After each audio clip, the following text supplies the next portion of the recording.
السلام عليكم ورحمة الله وبركاته. الحمد لله نحمده ونصلي على رسوله الكريم، أما بعد. عن أبي هريرة رضي الله عنه قال رسول الله صلى الله عليه وسلم: إذا شرب الكلب في إناء أحدكم فليغسله 7 مرات أولاهن بالتراب أو أخرهن بالتراب. وفي رواية الأخرى: إذا ولغ الكلب في إناء أحدكم فليريقه. رواه مسلم. حضرت ابو ہریرہ رضی اللہ تعالی عنہ کہتے ہیں رسول اللہ صلی اللہ علیہ وسلم نے ارشاد فرمایا: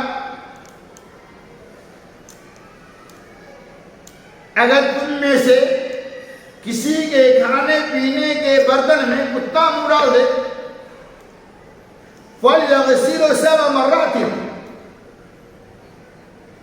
اسے چاہیے کہ وہ اسے 7 مرتبہ دھوئے. ترمذی کی روایت ہے، اور بعض روایتیں آئی ہیں اولاہن بالتراب او اخراہن بالتراب، پہلی مرتبہ مٹی سے دھوئے یا دوسری آخری مرتبہ مٹی سے دھوئے.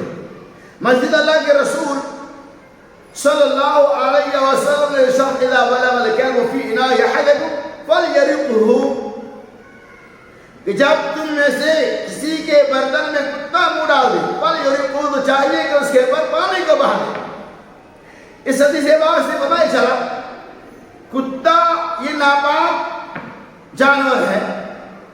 جب ہم میں سے کسی کے برتن میں بھی کتا منہ ڈال دے تو اس کی پاکیزگی کے لیے شرط یہ ہے اس برتن کو ہمیں 7 مرتبہ دھلنا پڑے گا.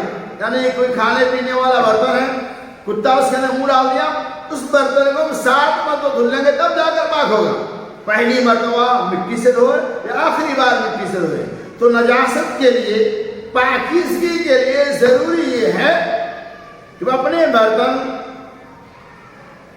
کو جب کتا منہ ڈال دے تو 7 مرتبہ دھلے. اور ہماری ذمہ داری ہے کہ اپنے کھانے پینے والے برتنوں کو کھلا ہوا نہ رکھیں.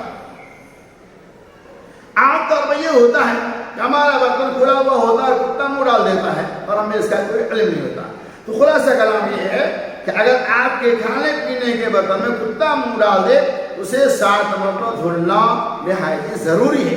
اللہ تعالیٰ سنی حدیث کے اوپر ہمیں اور آپ کو عمل کرنے کی توفیق